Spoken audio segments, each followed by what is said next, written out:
As an immigrant, there's always a period of struggle assimilating to a new culture. The easiest way to experience a culture is through food and music. If you take the time to learn about someone's culture, your appreciation for that person magnifies. Appreciating humanity is the essence of what we should all be about. Your appreciation for life changes when your mind is open to experience things that are not in your culture. Your quality of life improves with it too.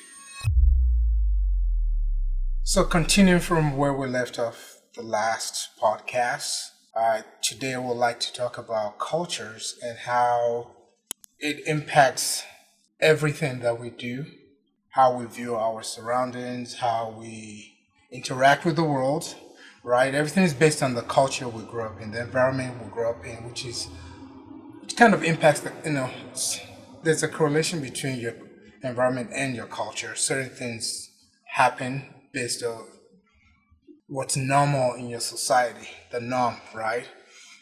A way of looking at it is, as an immigrant, regardless of how friendly, loving, caring, or hostile the environment is, there's always going to be a period or some sort of struggle assimilating to a new environment or a new culture.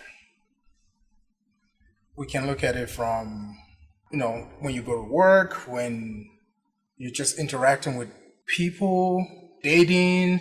And one thing I've come to realize is that the easiest way to experience a culture is through food and music.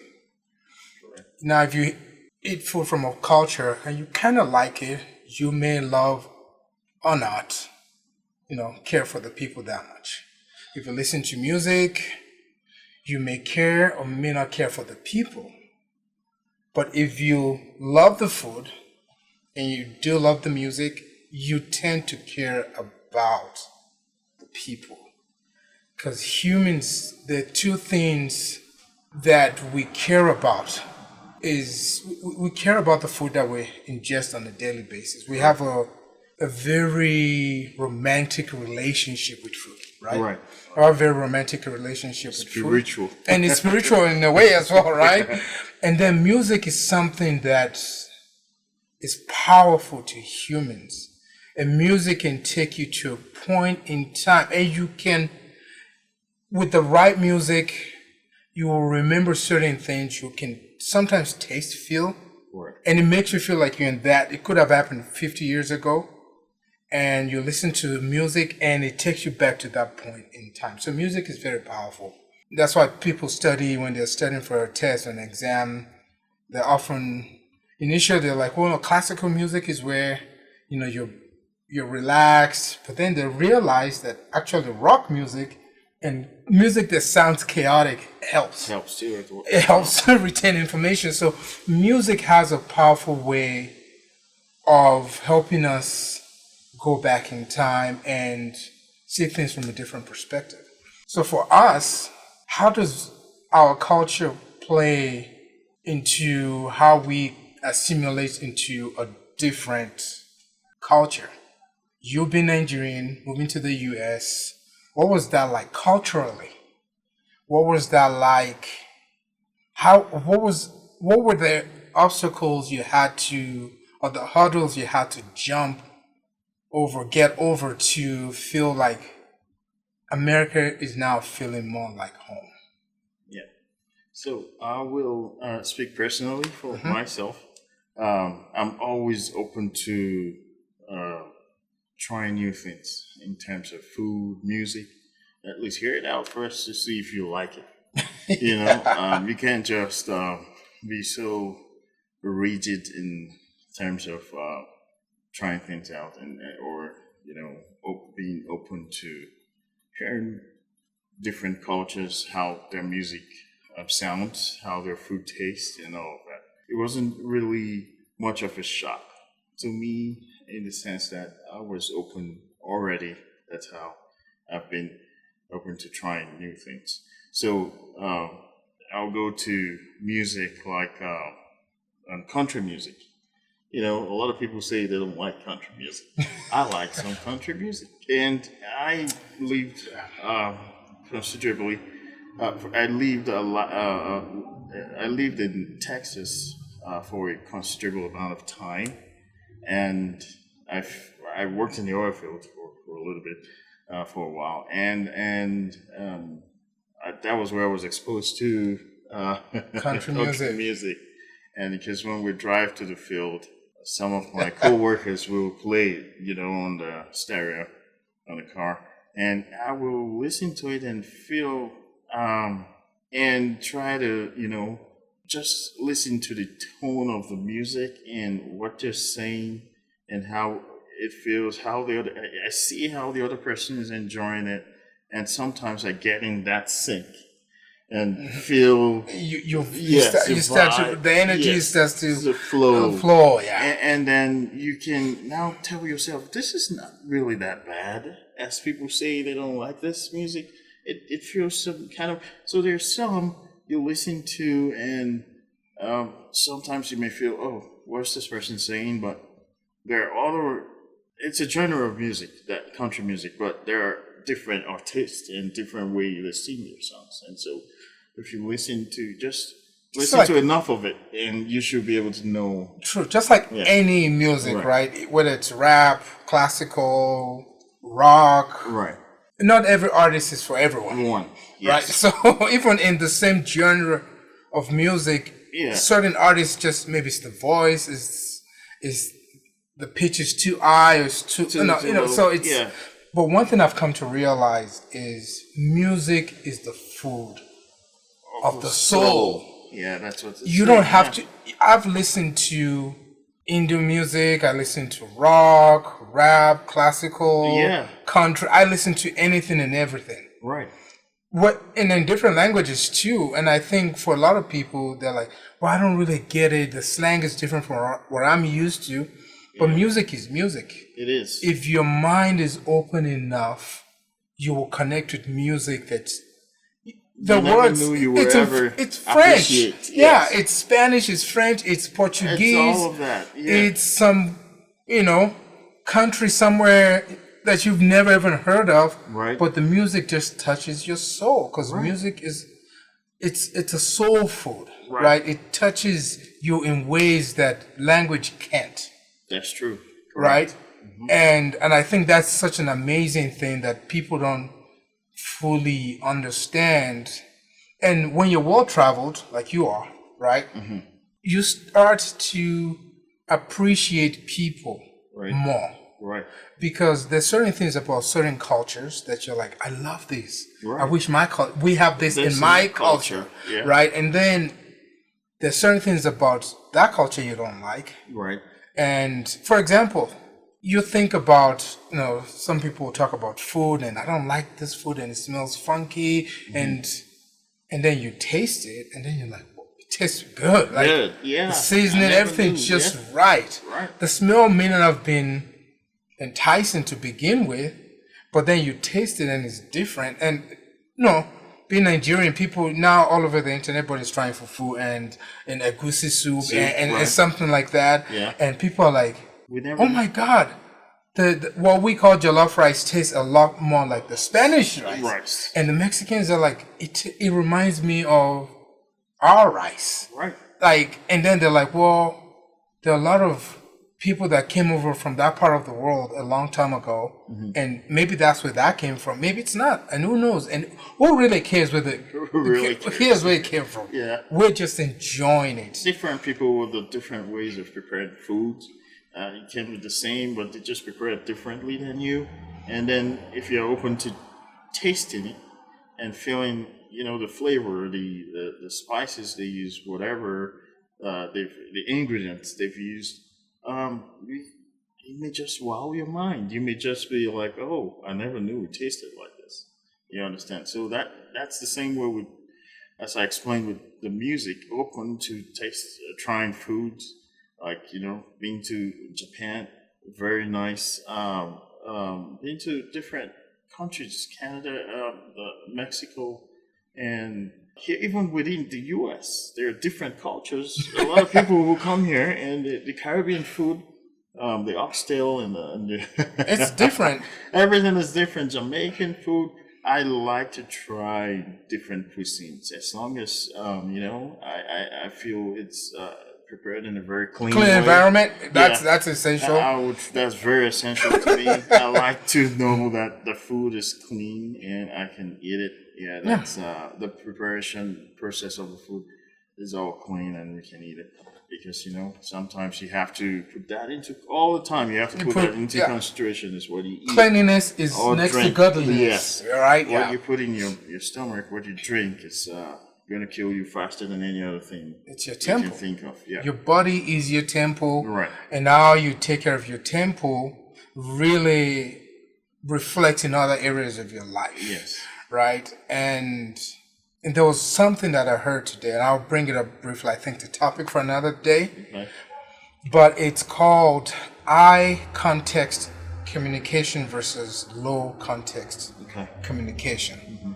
And this is because the wifey, she's American, and we really don't fight. We rarely argue. We have disagreements, but there've been a theme in our disagreements in over, it's only happened 3 times in over 3 years. Right. So an average of disagreement once a year. That's a very healthy relationship, I would say. I'm not a relationship doctor, but if it's only 3 times in 3 years, it's very healthy. Because, conflict is bound to happen because I will let you, sorry for cutting you short. No. So it's bound to happen, and again, you said the wifey is American. There's going to be a cultural shock or change in how you see things from how she sees things too, and it's just bound to happen even within cultures. Like, so even you were from, you're with someone that's from your own culture. Even from your own. Even next door neighbor, it's just being human. As long as you're around other humans, there'll be some sort of conflict. Conflict is, it's not the problem because we don't see things from the same lenses, right? It's how it's resolved, how it's handled that really would determine whether everything you do in a relationship, and I'll say this briefly, either brings you closer or pushes you away from your partner. Yeah. Every single action, every single thing that you do, either it's going to bring you closer to the person you want to spend the rest of your life with, or it's going to push you further apart. Right. And people don't think about every action.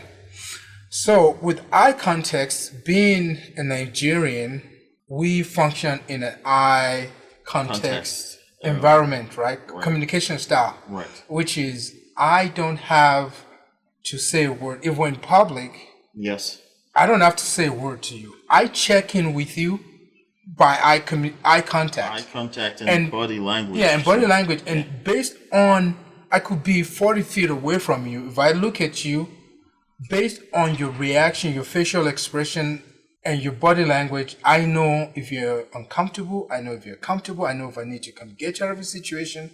That way, when I come, I can say, hey, come here real quick and pull you away from that situation. From low context communication, everything is very direct. Yes, very direct. Yes is yes, no is no. Right. Meanwhile, high context, yes doesn't always mean yes. Right. Yes, how it's said, the body language, all plays into it. You can countenance, yes. Yeah. We're very big on countenance. Everything is analyzed at the time you communicate. Correct. To say that even no doesn't always mean no. Right? So that was where the biggest issue we have is I come from a high context communication style where I look at you across the room. I need to understand what's going on. I don't need to be right next to you, touch you. Yes. To find out, are you okay? Are you comfortable? Mm-hmm. Right?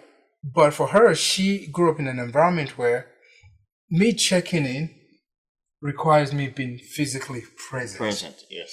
I don't want to be physically present. Okay. I want you to go off and do your thing. I want to go do my thing. We're in the same space. If there's an issue that I need to address, I need to be able to tell from across the room, and then I can get you out of that situation without causing a scene Right. or coming off, So abrasive or yeah, or aggressive, just mean spirited or something like or that. assertive too. Too assertive to a point where you just Right. come off controlling. Right. Right? But by saying that, these are some of the things different cultures, people don't think about when it comes to cultures. You've worked here for years. Right. There are certain things about the culture you come from, the expectations, how you communicate, and pros and cons, right? Mm-hmm. Very well spoken, very educated. Sometimes you're around people who see you different. They don't expect you to be as intelligent, right? They don't expect you to be able to resolve issues in a certain way, and you do certain things. For some people, that is amazing. They think you're next to a god, right? In their eyes, they're just like, this is the most intelligent person I've ever seen. Yeah. And for some people, it is offensive. It's uncomfortable for them because when they look at you, that's not what they expect. Culturally, they expect you to act a certain way, and you're breaking and shattering everything that they've always imagined. Right. Because, there's a cultural, so it has pros and cons. You want to talk about your experience in that regard as well. Okay, so when we're talking about I'm going to go into the working environment. So where jobs were worked, the expectation of people from different cultures, especially with my very unique name, which is very unique, and sometimes I just laugh at people when they try to pronounce it and pronounce it wrongly. I tell them, I just don't want you to bite your tongue and mess everything up. It's not so much of me being angry about how you're pronouncing my name wrongly. It's about you messing your tongue up or your mouth or something up.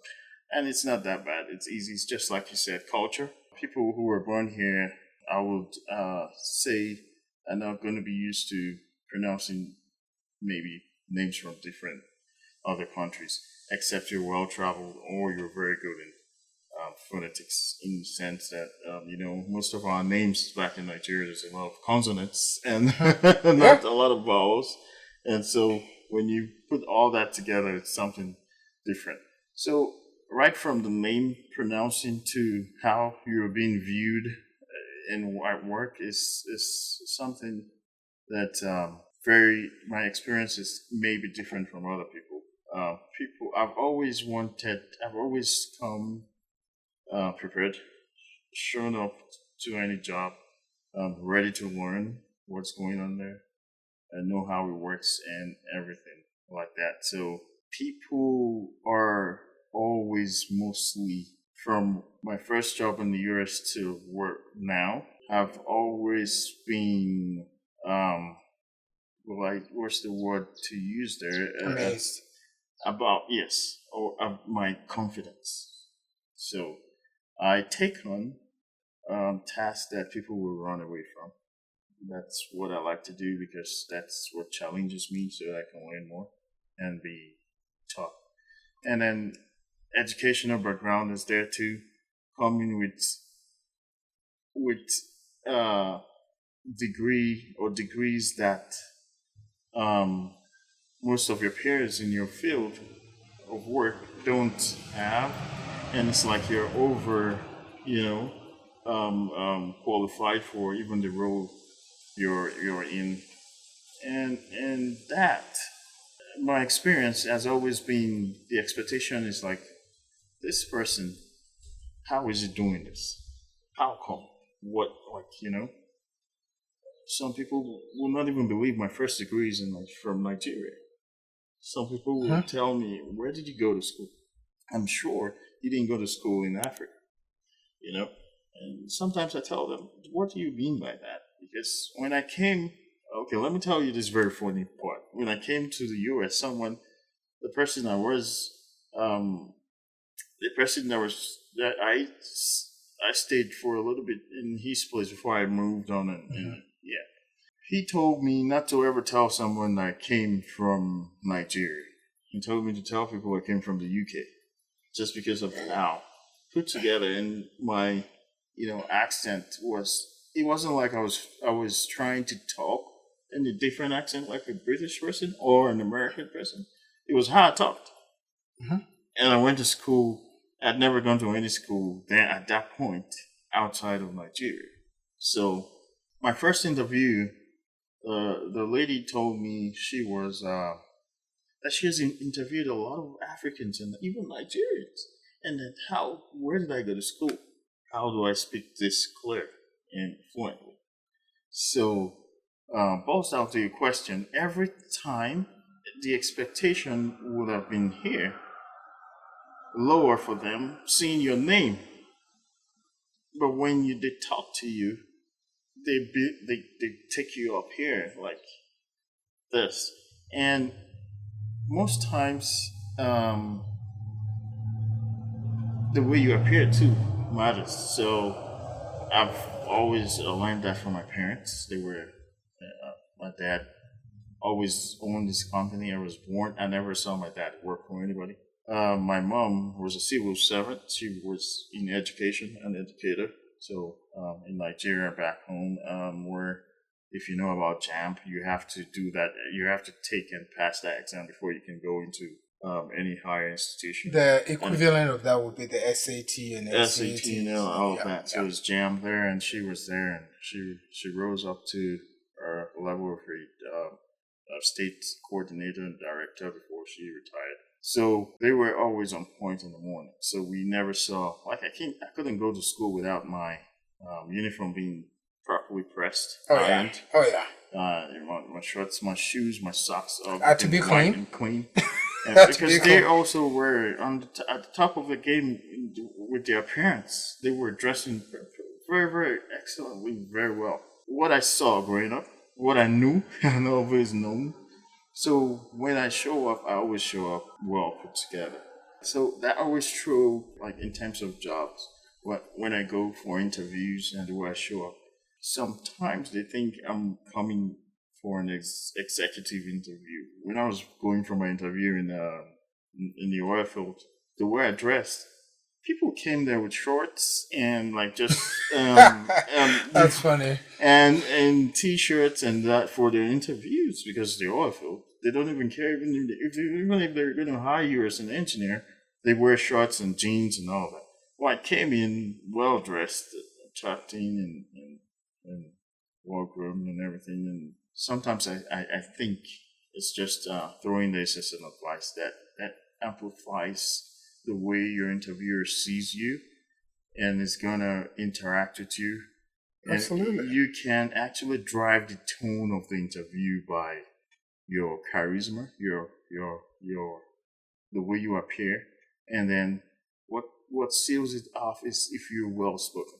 So I'm not saying you have to talk like we do because we've been here for a little bit, which I still feel I have an accent. Someone in Okay. America who also pointed out to me that I'm not speaking like an American, but I speak very audibly and and clear that you can hear me.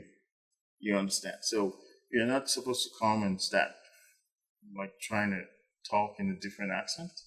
Just talk in a way that someone can understand and hear you clearly. Correct. You don't have to be too fast because then when you have an accent and you're too fast, nobody's going to understand. It sounds off. You take your time. Nobody's chasing you. Talk well, and you'll see that what makes us the same as human beings. There's a lot of things that makes us the same as human beings than just our culture. So when people understand you well, you can assimilate into different cultures and at least know how it works.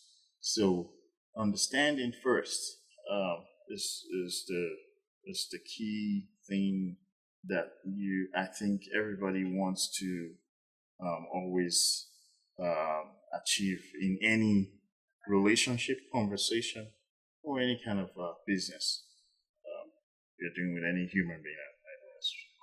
So, in a way, because of the culture you grew up in, which is being Nigerian, Nigerians strive for excellence. That's just it.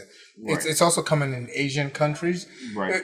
It has, again, every culture has pros and cons. Cons, yes. Right? You're expected to be at the top. You're expected to go into certain fields where they deem certain fields unworthy, right? Where you have to be a doctor and an engineer, a professor, something like that. You have to be in certain fields for your parents to feel like you've achieved something with your life, which is not really the case anymore because the world has changed significantly since when we were kids. It's changed. It's not the same.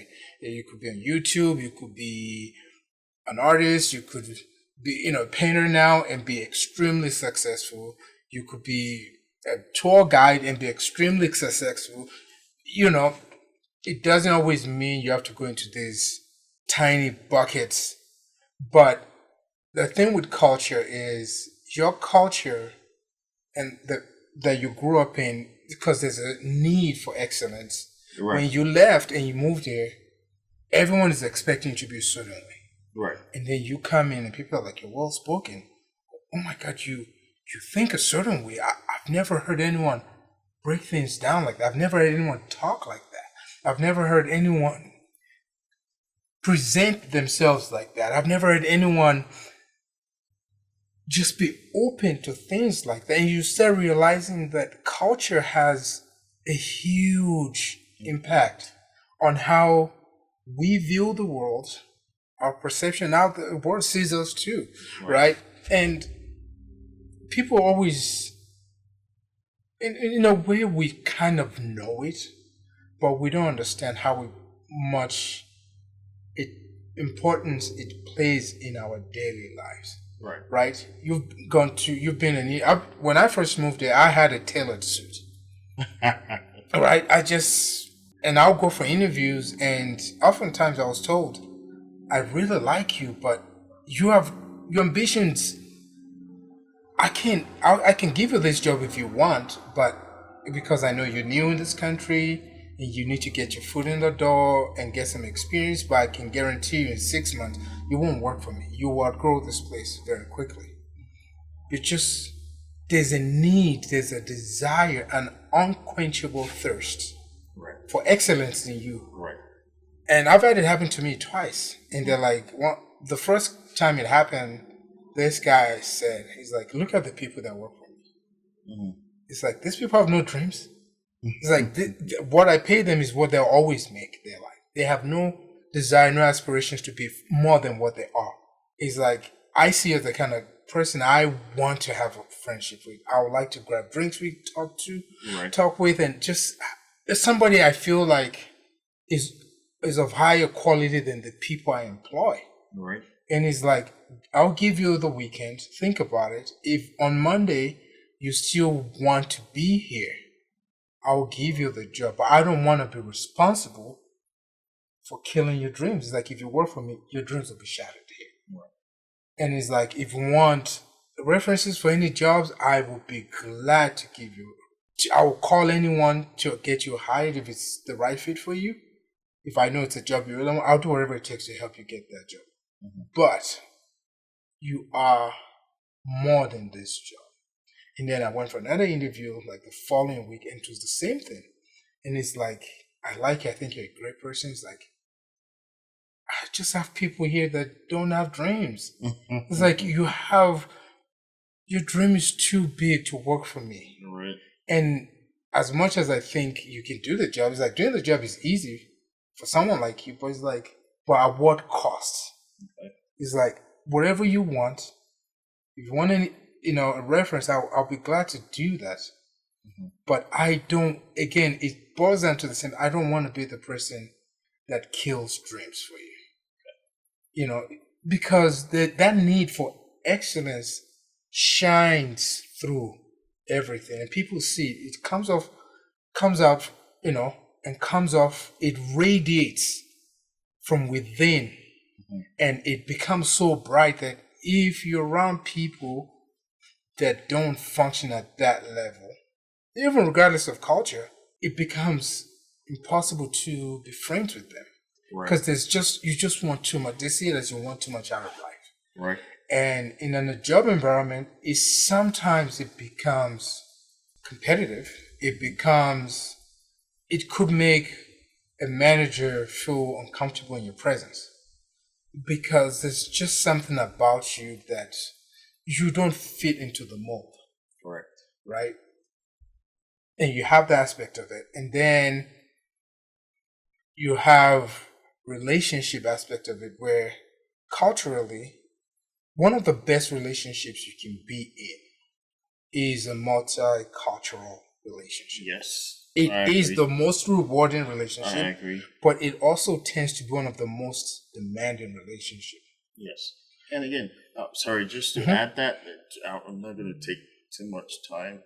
To chip in that, if you're a growth conscious person, that's the best. The multicultural relationship is the best relationship to be in the sense that there's different culture. You're going to be learning quickly. You're going to be growing because now you're seeing from a broader perspective. Correct. Yeah. Correct. So I'll just. And with that, it's refreshing, but it is demanding in the beginning. I've watched videos of people talking about being married to Nigerians and that's the best decision they've ever made, right? And then I've seen videos of people saying they don't like certain people that are not from the Western world because it's so different. But I think so many people miss out on so many great, not just relationships as in romantic, just business, just interacting with a complete stranger because they sound different or the culture is different and you don't know how to interact. Right. The more you interact, because I grew up in Nigeria, I grew up around Indians, whites, Right. and obviously Nigerians and people from different parts of Africa. So when we moved to Southern Africa, I grew up, I was still a kid at the time, so I was fortunate enough I was exposed now to Asians and just people from different walks of life, different cultures. And you're just like, wow, I like this, I don't like that. And you take the things that you like from a culture and discard the things you don't. Just the same with my culture. There's certain things I love about it, there's certain things I don't. The things that I love, I hold on to with my dear life, and the things I don't, I kind of put it to the side. I pick something else. And I think it teaches you being from a different culture and living in a place where the culture is so different from yours, teaches you to respect other people's opinions and points of view. Right? Somebody comes and says something, you're not eager to force your opinions and your views on them. You're more likely to say, let me understand. And the reason why multicultural relationships are so great, they're demanding, again, can be extremely difficult if you're not open-minded. If you are, there's still challenges like any other relationship. But they're so great. And I think the reason why they do so much better than any other relationship is you learn so much. Right. You are forced to learn someone else's culture. In the process, you learn the traumas they've been through. Right. Because wherever you meet in life, they've experienced trauma at some point, childhood traumas and, along the way as well. Yeah. But if you can learn what makes your partner, what makes them tick, you understand, then that would also, by doing that, you also understand the traumas they've been through. And it doesn't mean you have to fix them, but it allows you to get a better understanding of why they are who they are. Right? And like most of my friends are Hispanic, right? And I know with Hispanic people, food is a huge part of their culture. If they love you, they'll show you by feeding you, sometimes to the brink of, passing out. Right. Sometimes they just don't understand why you can consume that much food. I have labored so much for you, honest. I have labored. Right. I've taken you to my favorite spot. Right. I'm buying you. Sometimes they'll even buy you the food just so that you can experience it. Someone said they put the food in it to prepare the food. So when I heard that for the first time, I said there was a call. I was preparing something, and my cousin was eating it, and it was so good. And he called someone, and the person is American. The person he called, he told him, "Did he put his foot in it?" And I was like, that was the first time I was ever hearing that. And so I was like, what did he put his foot in it? And he too was like, what are you talking about? I said, this tastes really good. You're saying, did he put his Kicks foot in it? ass. Yes, that's what. So she was like trying to explain to him, when they say, did they put their foot in it? It means it's good. And the person, like, really took time to prepare and made sure when you eat this food and savor it, it's very You feel sumptuous. loved. Yeah, You feel it's loved. very sumptuous. So that was one learning. One thing I learned from, like, how they to tell you something tastes good, or if they really put in work to prepare it. Yeah, and different cultures say things differently. When I first moved there, because we were colonized by the British in Nigeria, and we grew up speaking British English, American English, I remember going to school, was considered poor English. Correct. Which was weird because, well, Americans speak English too. But for them, the English had to be spoken a certain way. Right. And then you have almost everybody else in the world that speaks kind of a British English, and then you have what is referred to as Queen's English. Yes, which is not, even though you speak English, it doesn't mean you speak Queen's English. And you realize that different cultures value different things. Correct. And if you take the time to learn about someone's culture, your appreciation for that person magnifies. Your love for them is because you understand. And one thing about experiencing different cultures is trauma. What you think is traumatic in your culture is laughable in another culture, right? Prior to this podcast, before we started, I brought up, when I was growing up, my dad was one of a mathematician, and he was good at it, and he just didn't think sports were that important. Right. In college, I was on the basketball team. I was also on the taekwondo team, and they just didn't care. It was like, who cares about sports, right? So he never watched me. I didn't see any of my friends. I never saw their parents watch them once. None of the parents did. Right? And then moving to the States and talking to kids, and kids are like so upset that their dad missed the game last week. And I'm like, your dad has missed 1 out of 5 games. And you're here on the verge of collapse, and you feel like you're carrying the world on your shoulders.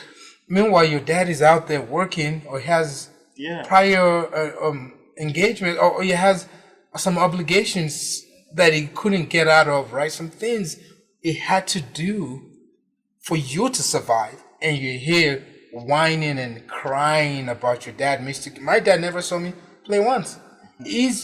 I remember one of the math professors, like 2 doors from his office, went to his office. Was a younger guy, so was not that much older than the college kids. And he went to my dad one day, and he was, my dad was telling me the story. I got home. He's like, "Do you know this guy?" I was like, "Yeah, I know him. I see him on campus. He's one of the professors." He's like, "Okay, cool." He's like, "I guess the guy just saw my dad, and he's like, 'Have you watched your son play?'" And my dad was like, "No." He's like, "You haven't watched him play basketball before?" And my dad was like, "No, why would I?" And he's like, "You're missing out. You're like, your son is extremely talented. He has such a gift that you now have seen your own son play basketball is a disservice to yourself." And then he asked him, he's like, "Have you watched your son compete in taekwondo?" And my dad was like, "No, he doesn't do taekwondo. He does karate. I know he does karate." And my dad was like, They asked me, I was like, did you do? I was like, I left karate and I went to taekwondo because karate the Shotokan didn't meet all my needs. I wanted to learn how to do fancy kicks and stuff we grew up watching kung fu movies, right? And Shotokan wasn't that for me. It was, I liked it, but it didn't, that need for high spinning kicks, it didn't satisfy that. So I went to taekwondo because the sensei at the time wouldn't allow us to do karate and taekwondo. So you have to pick. So half of his students just switched to taekwondo. We're like, well, taekwondo it is. And he's like, the same thing is like, you need to go watch your son compete just once and see how good your son is. One of the best in both sports, and you've never watched him. But I never took it as my dad didn't love me. I just took it as he's busy working, so I can have food and roof over my head. Right. But in American culture, it is so frowned upon that parents feel like they're letting the kids down because they couldn't make a game. And this is some of the things where cultures, so what somebody thinks is a big deal, I'm like, no, it's not. Culturally, one culture weighs something more. In one culture, there's more weight to something. In another culture, it's like, I don't care about that. They don't care about that, yeah. What to take seriously in a different culture and some other cultures, they don't care. But to what you were saying, I was just going to say, for me, in terms of sports, when I was in school, my best was track and field. So although the long distance, just short distance, 100 and 200, you see me there, and very fast. I like to be fast and get it over with quickly. So that's my kind of person. So I love track a lot. I'm very grateful for coming out of a family or parent or having parents that were very extremely open-minded. My mom was very religious but open-minded. She could understand life. She likes God, serve God, very religious, goes, wake us up in the morning, pray. At night she does her own prayer, but in the morning everybody has to pray together. But she understood life, that it doesn't have to be rigid, or how religion in Africa is. It's too extreme. You take it to the extreme. Yeah, we do. We do. But she understood that, man, people are still gonna live life, even if there's God, and we have to worship it. Yeah, but my dad, very open-minded. He didn't come, or he never came to watch me running or going to doing inter school sport or representing, doing national sports like that, competitions running. But he will, if he sees that that's what you like, he will do anything to make it easy for you, or in your path. And I remember when my younger brother, he likes martial arts. So karate is the most common one we have in Nigeria. Then he was going to go to do karate. I remember when he talked to my dad, he said, I want to go join the karate. My dad was like, yes, you got to do it. You know why? Because my dad told me, he said, I allowed him, my brother knows he did karate. There was, when Taekwondo came there, he joined. He even went for national competitions. And now he does Muay Thai and kickboxing. He does everything. Now that he's in the US, so he's even, diversify his portfolio. Yeah. It's so funny. So my dad told me, I let your brother join and go learn martial arts because it helps with your concentration. That's what he told me. And when I thought about it very deeply, and I said, yeah, this makes sense. Because yes, you have to be concentrating. If not, someone's going to hit you in the jaw or give you an uppercut, and you can't do nothing. And so I see where I saw that reasoning, and I took it really seriously, even if I was young, and my brother was younger too. And I said, man, for other parents who say, or other religious parents, what are you going to go? You want to be violent? You want to fight? There are other things you can see from sports in general, or activities, extracurricular, or that are not attached to just going to class and the traditional going to class and learning and preparing for exams. There are other things that come in Africa. You can do the track, you can play soccer. I played soccer for a little bit, but not too much. I was much of a goalie than a real One player. of the forwards and stuff like that. Yeah. So back to the experience and how people, take it very seriously when the parents are not going to watch them play. If your parents watch you once or twice, and you're having it good.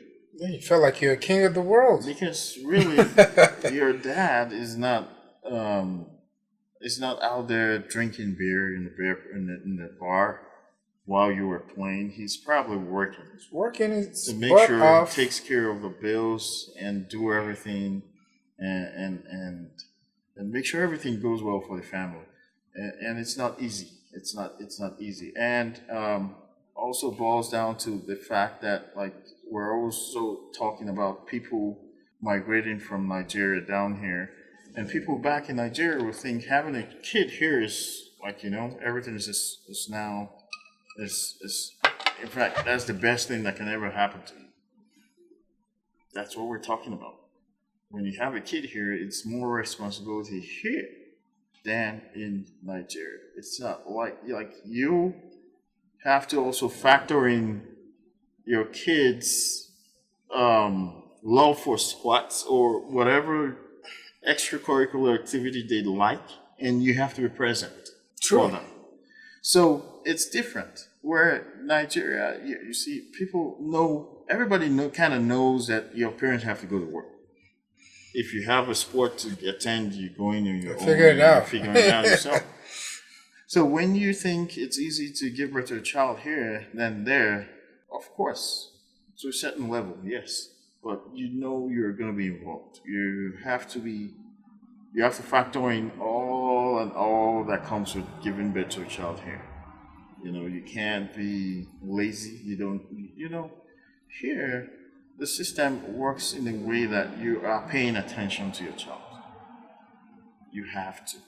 Although you still hear stories of people who are stupid, but the way the system works, the way the institutions are built, if you don't take care of your child, we'll help you and we'll do it the way we can. Which, if it ends up anyhow, that's your problem. You understand? Mm-hmm. So you have to be involved. You have to be responsible for some certain things. People from back home or different countries come in here and thinking it's different. And when they come here, the kid starts complaining to them. And then they want to tell them, oh, when I was at home, who came to watch me play anything? That's different. That's there. But here, it's a different thing entirely. And I think even in other nations too, probably it's the same thing. True. Yeah. So. And that's one of the things that I think. And my thing is, culture has a way of dispelling a lot of stereotypes that we have. We think we do, because growing up we thought, you watch enough American movies, you think, how it is. You move to America, like, nah, it's so different from the movies. I grew up watching a lot of Indian movies, right? Yes. And these were the times when Bollywood has always been. It's what Hollywood, Nollywood. No, it's in terms of volume. I think it's Nollywood. Sorry, let me ask you one question real quickly, as before we go far away from it. See, that's why I always say when you watch things, it's television. It's what they want you to see. It's what's going to sell for them. It's a business. The whole television thing is a business. It's a programming that has to pay for itself consistently, and so you can keep enjoying what they're airing out to you. And so, watching Indian movies I also watch a lot of Indian movies. Do you know that I used to think growing up that there were not other shades of skin color in India? I thought they were also white skin. Now, light skin. you would think So so. you see, that's what the movies we were watching all the time. We were growing up. There It's was what they no want you to dark say. skin Indians. We were always seeing the finest You didn't know there's skin, a light south skin color ones. and there's a north, North, right? And you didn't understand the red right? dot means something in one culture, and the other culture doesn't see it that way. Right. They don't have it as a sign of being married, right? And Pakistan was partly Indian before they split, before became their own country. And if you come to think about it, the light-skinned Indian people are more Pakistani, because when I told you I worked with someone for the phone business where I had to, the owner of the place was Pakistani, and so he explained everything to me, exactly. and I was like, wow, okay. And growing up, right, watching Indian movies, there were no subtitles. I remember one of my favorite Indian movies of all time, Yevardaraha or something like that. Yeah. The Promise. And we've watched, I mean, there's a ton. But I remember being a kid thinking, Indian people always sing and dance. So that's what Indians did. That's how they profess their love to one another, is singing and dancing. Right. And then, because I grew up with some Indians, but wasn't enough for me. As a kid, you don't really pick up the certain differences in different cultures. Yeah, you see things, but it doesn't click. And then you watch a movie, and then you just think, when Indians love each other, they have to sing and they have to dance. That's just the Indian culture. They just sing and dance. And then moving to Southern Africa, and there's a ton of Indians, especially in South Africa, like they've been there for generations.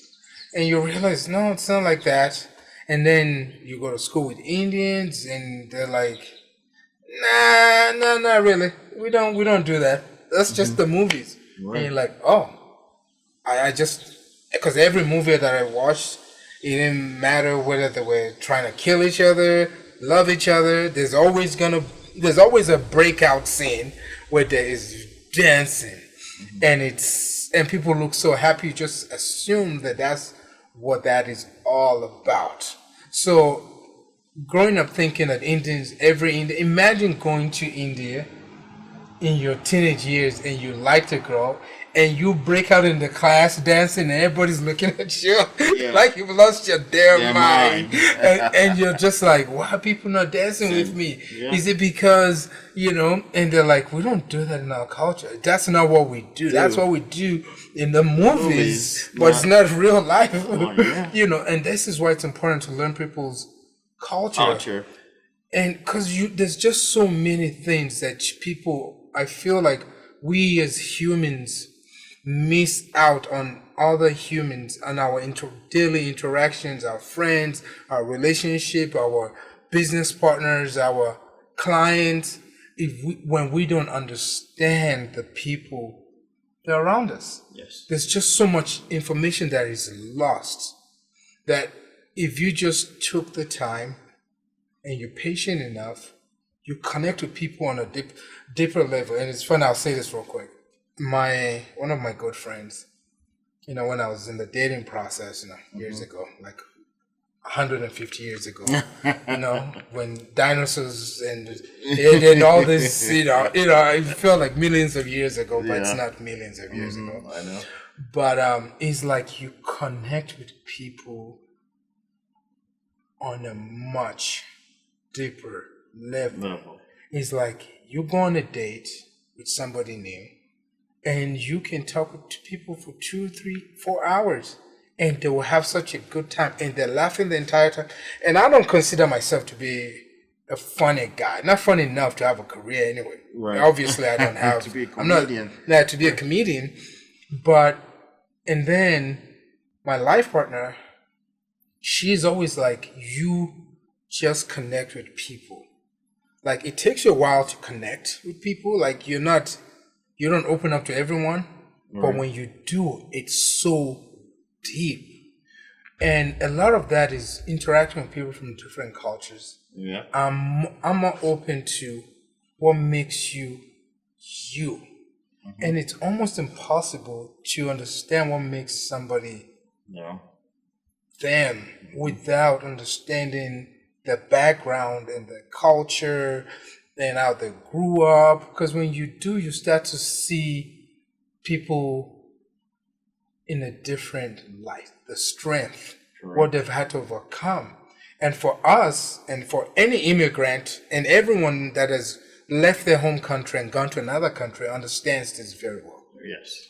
Yes. It takes a considerable amount of strength to move, to relocate yourself, to leave a comfortable zone and go to somewhere that the culture is completely different, and you try to learn, you try to assimilate, and you try to bring a lot of that culture into your daily life. And so it's kind of an interesting thing. Yeah. How I think people should do more to understand different cultures. Yeah. So if you even give some people $1 million, they wouldn't.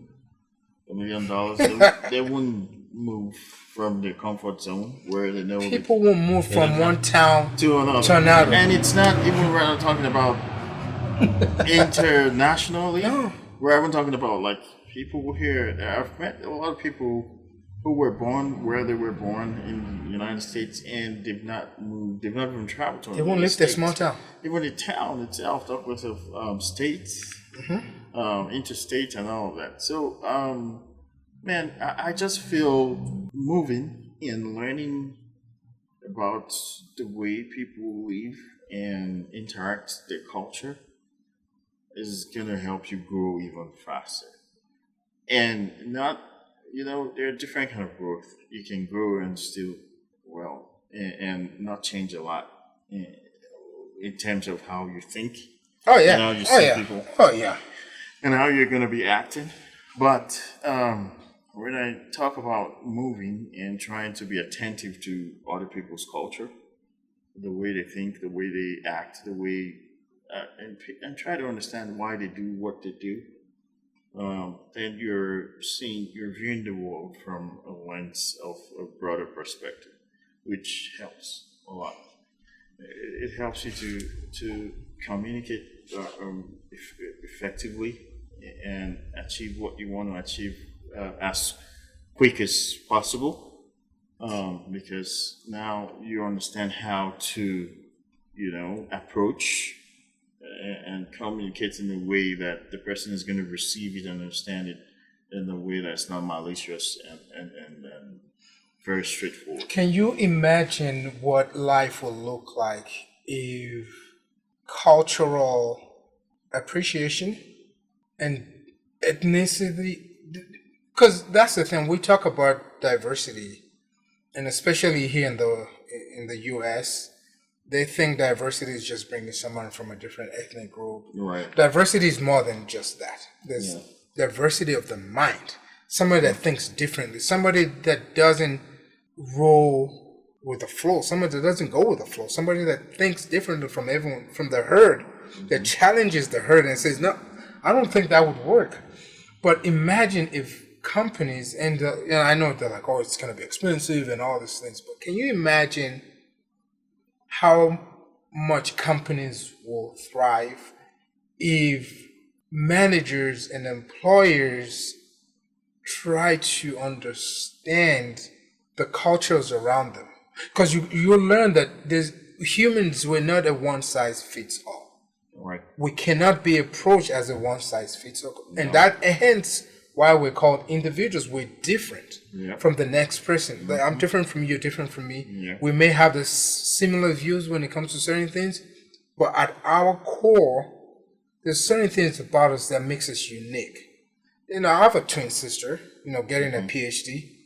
We see a lot of things, we share the same views on a lot of things, but we're still so different in so many different ways. Right.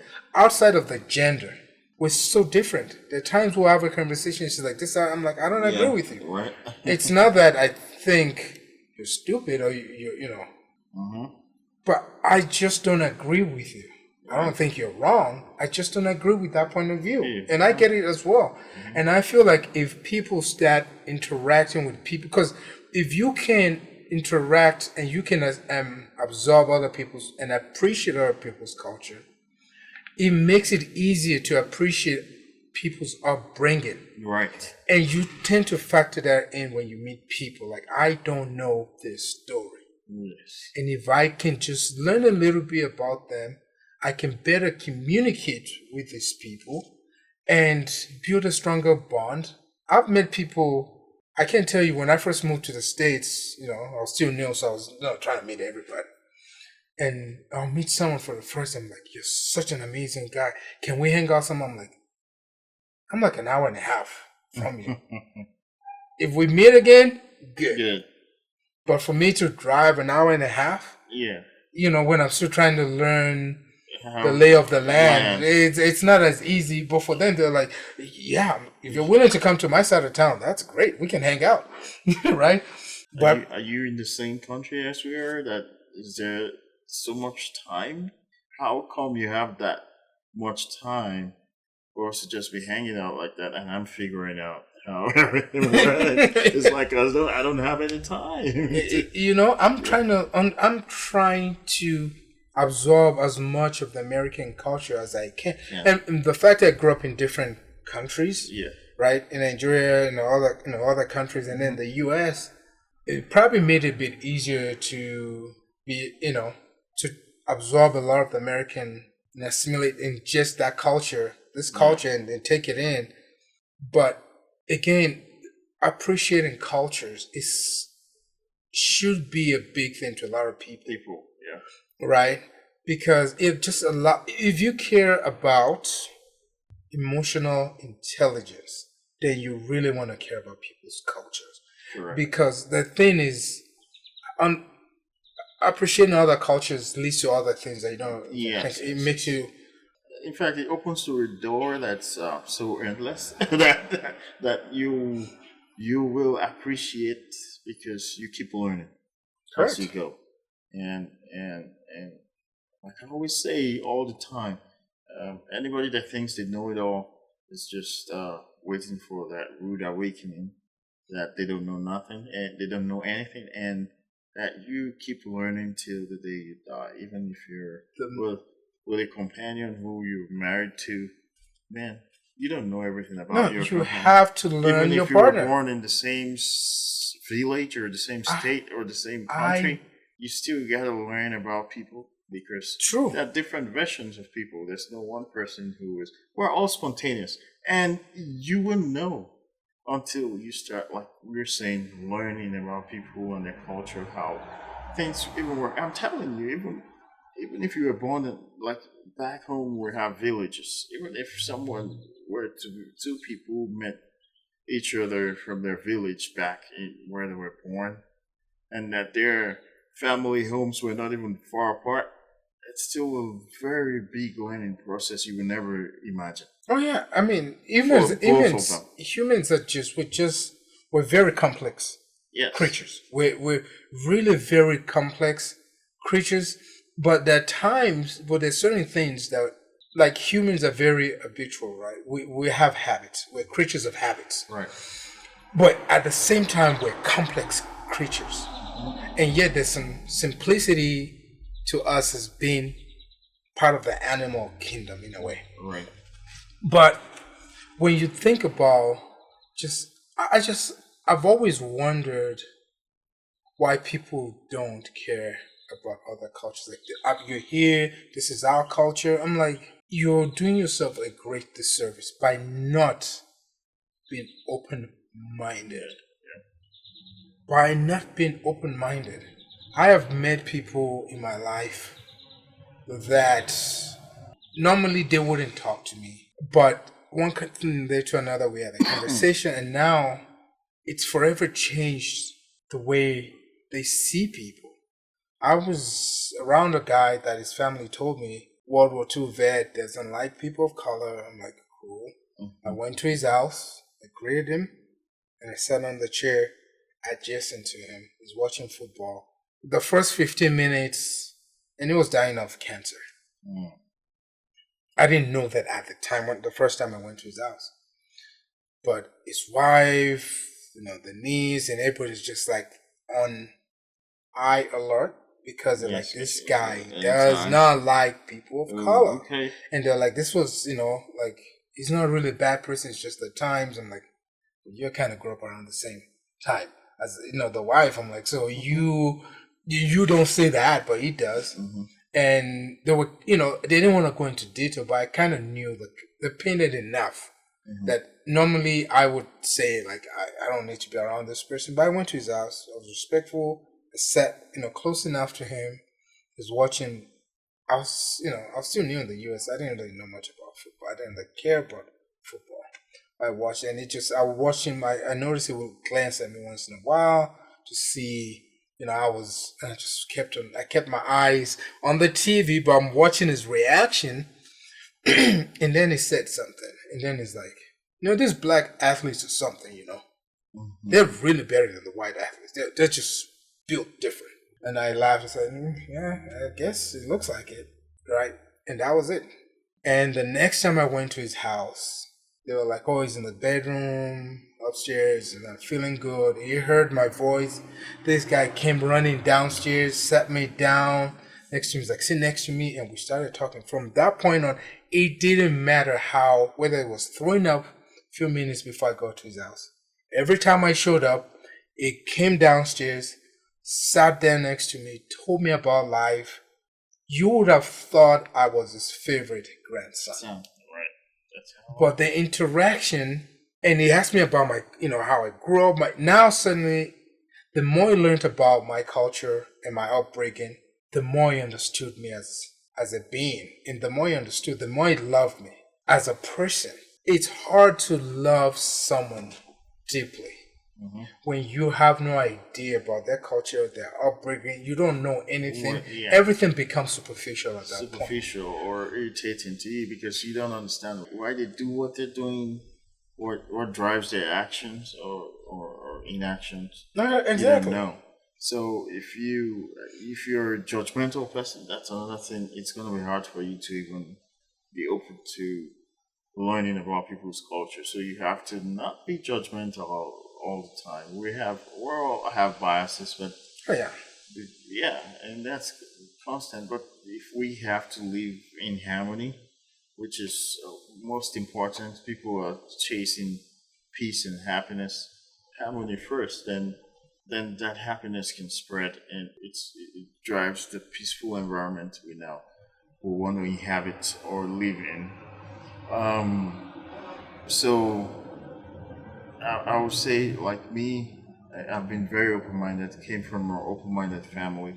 They welcome uh, most of, even down to religion, um, down to organizations that my parents were in. It wasn't something that was only um, cultural based. I'm talking about Nigeria, where I'm from. Mm-hmm. So my mom,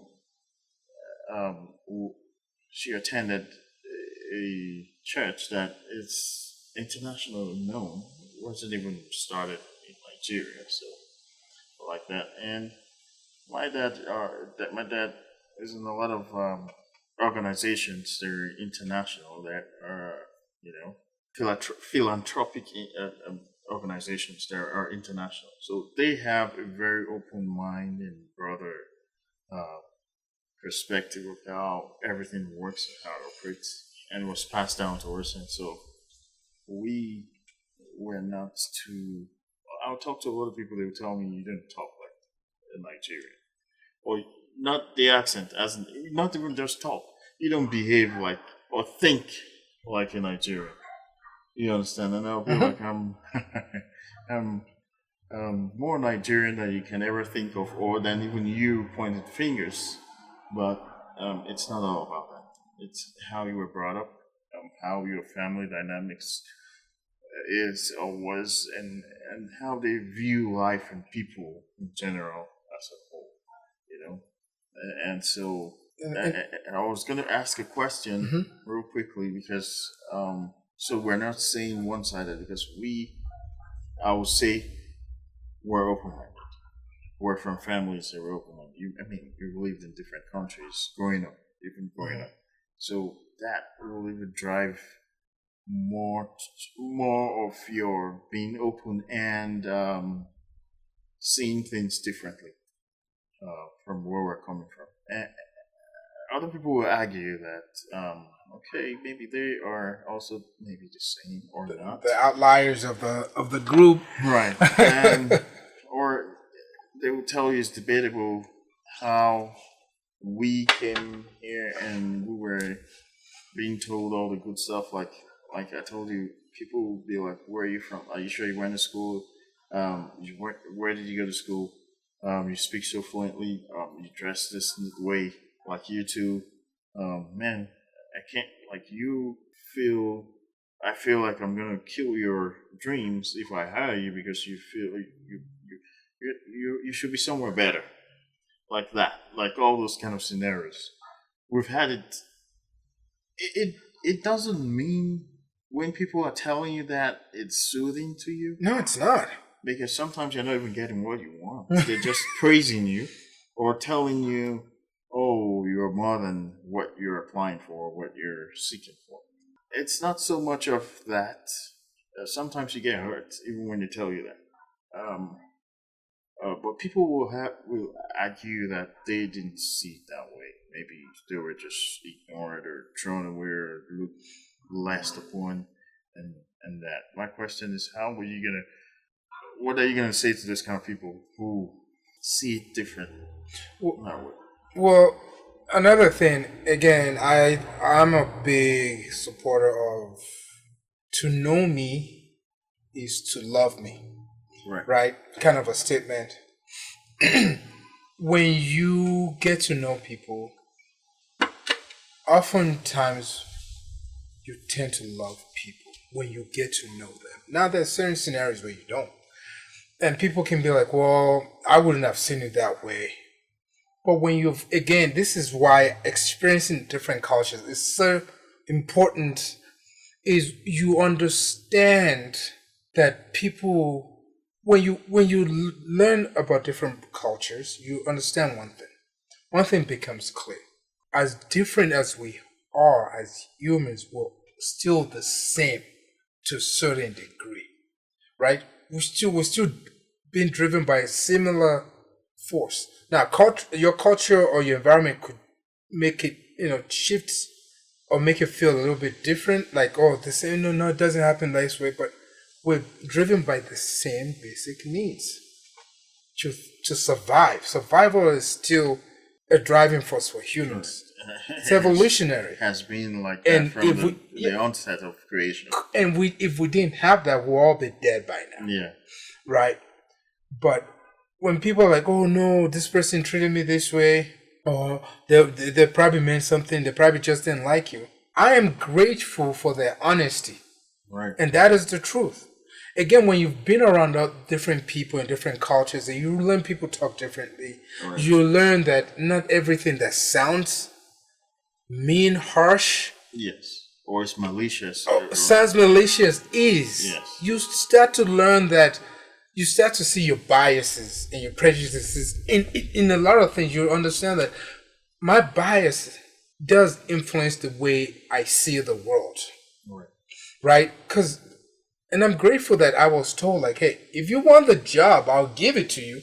Right. But I want you to know for a fact that for someone like you with a big dream, Dreams. Yeah. if you work too long here, your dreams will be killed. Right. Or I know I've hired people like you, and they don't, after 6 months, they're gone. They just come here until they can find another job and then leave. And it's hard because I'm going to invest a ton of time in you and resources, and they should. If you're going to bring me on board, you should invest in me. All right. But if you don't mix with other people, it kind of limits the way your worldview and the way you see things, right? Because you don't have the patience and in a way, the wisdom and the understanding to assess people and be like, you know what? people talk differently. People act differently. It's not just because it's different, just because I wouldn't say it like that, doesn't mean it is wrong. Now, I don't need to like the way it was said, but what's the message? You stop killing the messenger. Right. I think experiencing different cultures prevents you, and the more open-minded you become, and the easiest way to become really open-minded is experiencing other cultures, because it forces you to understand people on a much deeper level than, casual, shallow, surface conversation. So when people are like, oh, I don't think that's true, I think they just didn't like it, I think it's because you're blah blah blah. Truth, the first guy was a white guy. Okay. The next guy was a black guy. They both said the same thing. They've probably never met, probably will never meet each other. Because it's not like I interviewed with this guy and then I went next door and they told me the same thing and these two guys had the same conversation. This was two different parts of town. I didn't even care I just wanted a job, right? Because I knew that I needed a job to get going in the U.S., right? So, but they both had the same thing to say. Right. And I, I'm not the master of knowledge, but I'm a strong believer that people would communicate, relationships, romantic, business, a lot of things will function better if people just took the time to understand the people they're involved with. People don't even take the time to understand the people they're with intimately. People that lay down next to daily, they don't have the time, neither the time nor the patience to even know them. It's not easy, but most good things don't come easy. You know what I mean? So if you're not willing to learn a different culture, learn things, travel. Travel, at least. They said travel is the antidote to what's that saying? There's a saying, but travel is pretty much the antidote to ignorance. Ignorance, yes, it is, because the more you travel, the more you see how beautiful humans really are. Yeah. You don't understand the beauty of what humans are. People watch Animal Planet, Animal Geography, and they watch all these things about wolves and dogs and these weird animals and be like, oh my God, did you know this about horses? Do you know this about lions, elephants? But they don't do that with other humans that they interact with. At all. But when you travel, there's so much beauty in the world. Then guess what happens? When you listen to the news, you start seeing a lot of fluff. Because now you understand that, I get it. Some people have bad experiences. But you start seeing people have great experiences. You start looking forward to something, working and not traveling and not enjoying life. Making a ton of money without enjoying life is really a wasteful life. Right. Because then you just feel like a cog in the wheel. You just feel like a hamster running on a wheel and you're running fast to nowhere. Nowhere. Yeah. Travel. See the world. Talk to people that don't look like you, that don't sound like you, that don't have the same accent, that may not, one of the best conversations, and I've said this so many times, I've ever had, one of the best person I've ever interacted with was Carlos at my old gym. Barely spoke any English. I barely spoke any Spanish. But this guy, we would have conversations for almost an hour sometimes. We'll be laughing the entire time with the little English and the little Spanish. We combine that stuff and make Spanglish out of it. And it was such a beautiful exchange. Yeah. And that is what humanity is. Yes. A beautiful exchange. You have to understand we're human first. And we have to communicate. So regardless of your culture or language, you understand, if both of us are standing here, we're from different cultures, different places, and we need something. Both of us need something. We will find a way to communicate, and in a respectful manner that it's not going to be malicious to any one of us, and so that we can achieve what we're waiting for. That's the thing. So if you're locked in a room with someone who is not from your country, who doesn't speak your language, you have to look for a way to communicate. And you can only learn by being patient and not judgmental, Yeah, you can't regardless be of what judgmental. is thrown at you, because the person probably doesn't understand Put where you're me coming from. And I don't understand why I want to try to understand.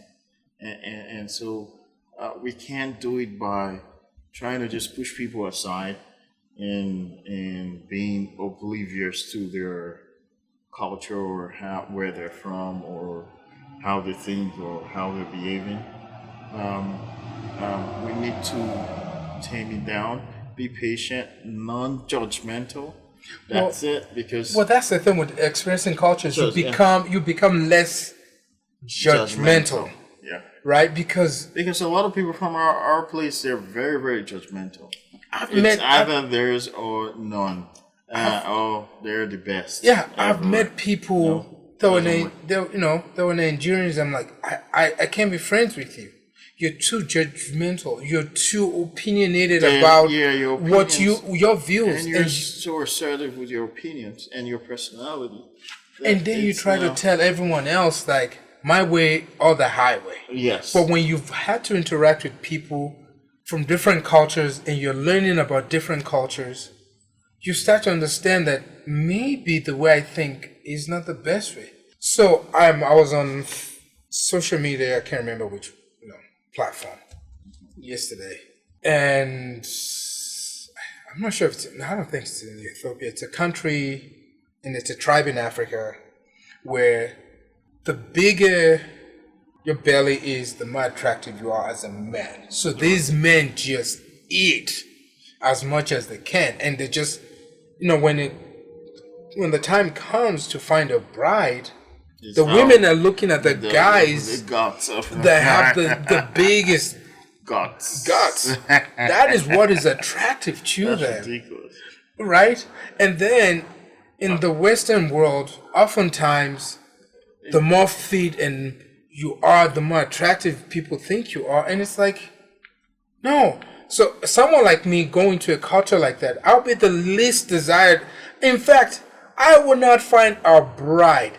Period. Yeah, most of Africa was like that before until they started evolving and changing their. You know what I mean? Like, Yeah, but they then- used to believe that the more fat in your guts you are, the more you're enjoying life. or living It's a life. sign Yeah. of you're happy with life. And That's ridiculous. But imagine me going to a culture like that, and you think people care much I lift at the gym? No one cares. They're looking at me. The women are like, not this guy. Mm-hmm. Now it doesn't mean when people get to know you, they may be like, you know what, he's really a nice guy. I'll give him a chance. Chance. Yeah. But imagine the guy coming to the Western world where perfection is shoved down your throat, and everyone is so stressed, and everybody's looking at social media like, oh my God, I have to be like this person, I have to be like that person. Imagine that guy coming here and people not understanding his culture, why he's heavy set, Right. and people make fun of him. And meanwhile, the same guy back home is the guy. That is the man in his tribe. Yeah. That is the lady's choice. The lady's choice. Every woman in that tribe wants that guy. Right. And then it moves to a different culture, a different part of the world where that is not a big, and people ridicule and people say mean things about him and make him feel like he's unworthy to be loved. And it's like, if roles were reversed in my culture, no one would want you. Right. Right? And that's what it is about being open to other cultures, because you start seeing why people do things. And you're like, oh, I get it. I get why that's important to you, and that's why it's not, why certain things are important, certain things are not.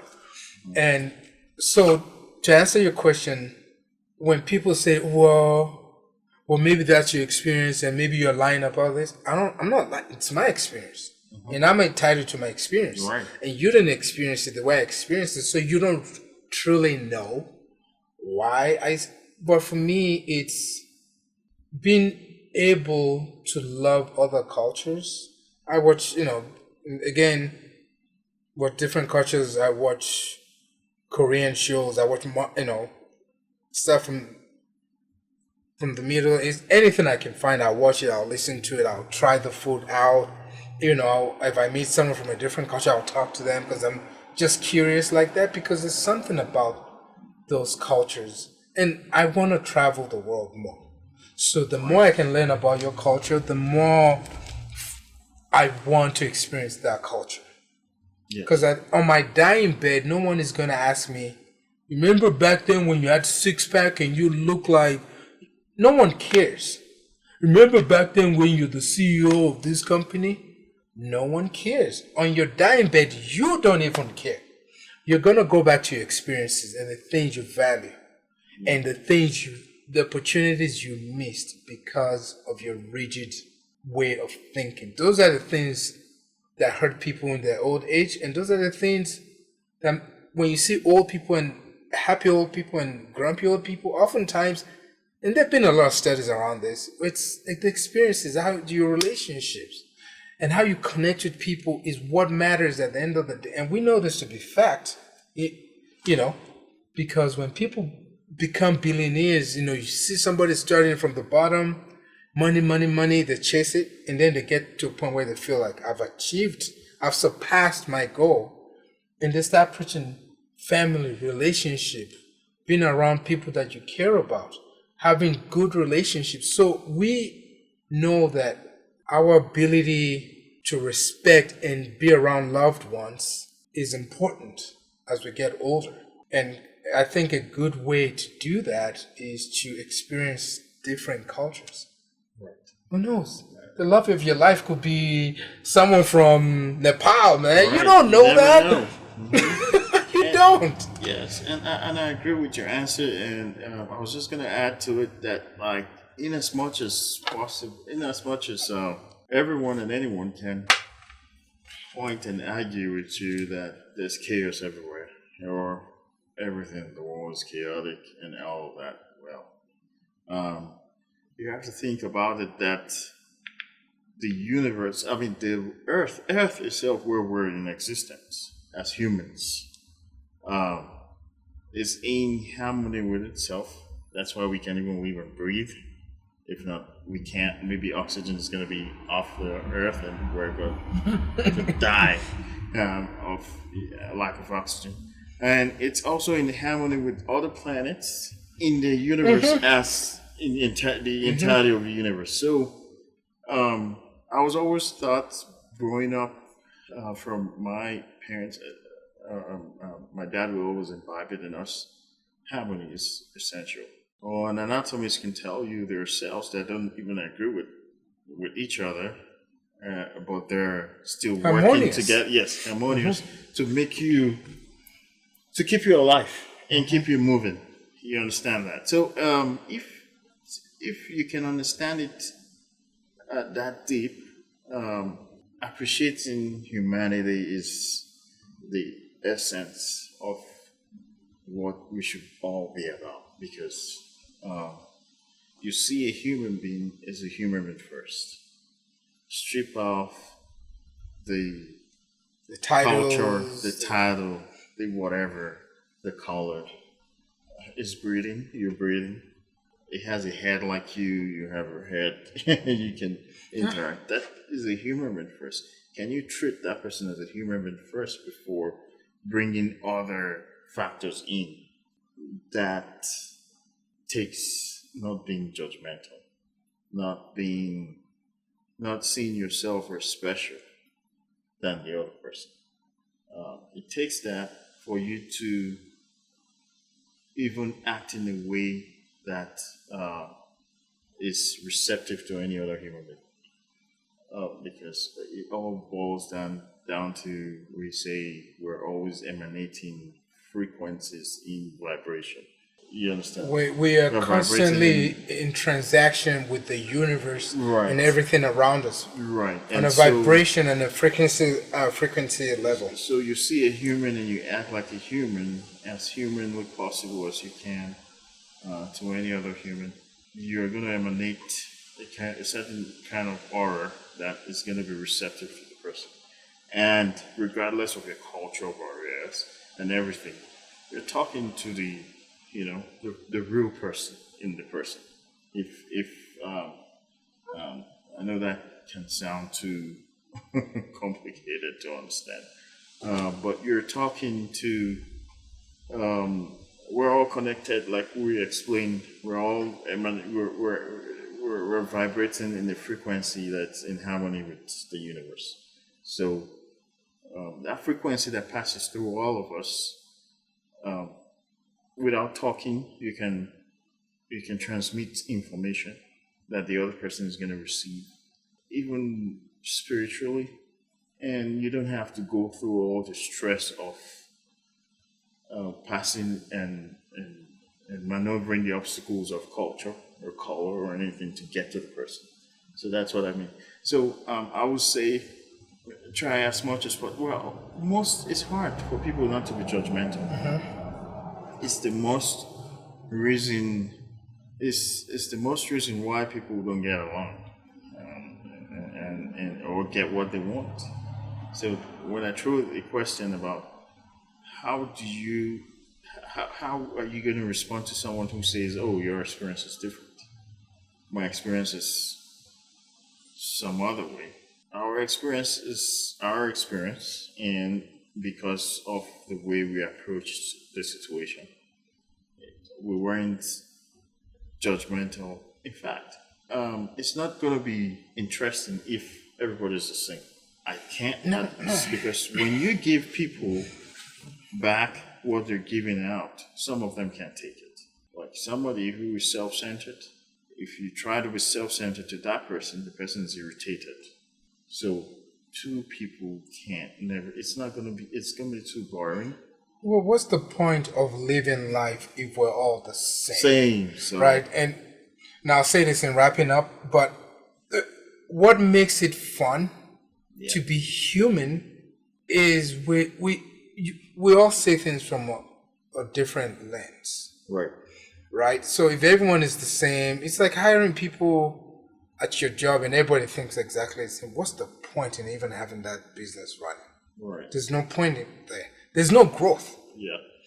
Growth comes when it doesn't have to be chaotic. It doesn't have to be toxic. And people think, no, disagreement or saying things, disagreement doesn't have to be violent. We don't have to say things the same way.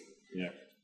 And sometimes sharing your views that is different from other people is what it takes to come to find a common ground, but find something that will benefit everyone.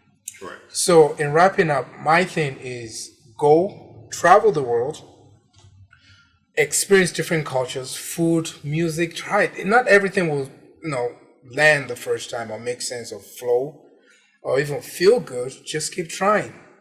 And you will see that your appreciation for life itself, not just humans, life changes drastically. Your appreciation for life changes when your mind is open to experience things that are not in your culture. You see life differently. And your value, your quality of life improves with it too. Correct. And that is how I'm going to end my speech today, is you want to improve your quality of life. You want to see that you're doing well in life. Because oh my God, I want this car, then you get it. It's not enough. I want this house, you get it. It's not enough. Your dream partner comes into your life, but it's still not enough. Yeah. It means your quality of life has not improved. Things around you are getting better, material things are getting better, but your quality of life, which is not attached to a value in terms of monetary, value, has not changed. It means your mind and your views have not changed. And the easiest way to do that is watch different movies from different cultures, listen to music from try food, talk to people from different cultures. Do it for a month. You don't like talking to people, listen to music. You don't like talking to people, watch movies. Do it for a month to 3 months and notice how your life Read changes. books. Read books. You'll be surprised how Podcast. Do something. Yes, how books can open your mind and see how people think and how they do. We're running out of time now. Yes, thank you for jumping in with your final statement because I was getting a little bit philosophical. People would say, well, hey, yeah, that's it for today. We thank people, the viewers, for watching, and please, drop your comments, subscribe, like, and share. Right? Yeah, feedback, whatever you Feedback, think. whatever you think. We're Your disagreement, your open to, agreements, whatever, some constructive topics. criticism. Yeah, Yeah. that's the key.